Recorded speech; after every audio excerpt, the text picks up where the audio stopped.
Hi, I'm Joe Dante for Trailers from Hell. A while ago I did a commentary for Orson Welles' Mr. Arkadin, which I call nobody's favorite Orson Welles film. Well, today's film, The Stranger, runs a close second. Even Welles himself dismissed it as kind of a pragmatic attempt to prove to Hollywood that he could make a picture on time and on budget. But there's more to it than that. And since it's now lapsed into public domain, you can watch a fuzzy, doopy copy anywhere you can find one. But there actually is a pretty good MGM DVD of it. Anyway, it's an interesting film. Here it is.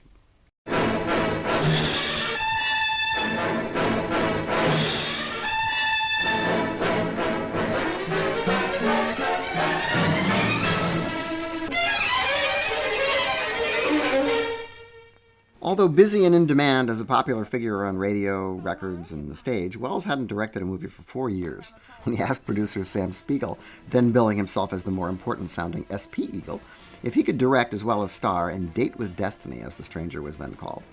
Spiegel said okay, with the stipulation that if he went over budget, Welles would have to cover the costs himself.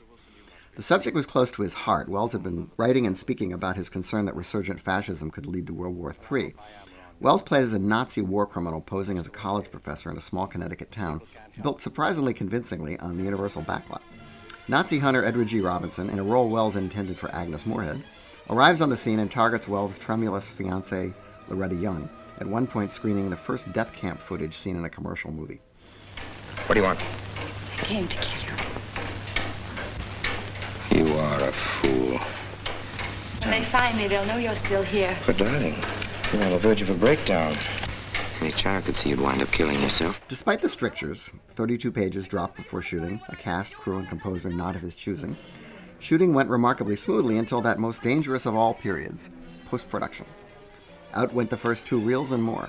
The cutting is so sloppy that Robinson's baffling final line to Young, "Sweet Dreams," comes out of nowhere, whereas in fact it's a reference to a missing pre-credits sleepwalking nightmare sequence that was possibly intended to position the entire story as a dream. In its release form, this is certainly Welles' most conventional film, but there are still bravura moments and Wellesian flourishes on display, especially in regard to the memorable clock tower finale. Even in compromised form, The Stranger was the first of Welles' pictures to show a profit and helped get him his next mutilated movie assignment, Lady from Shanghai.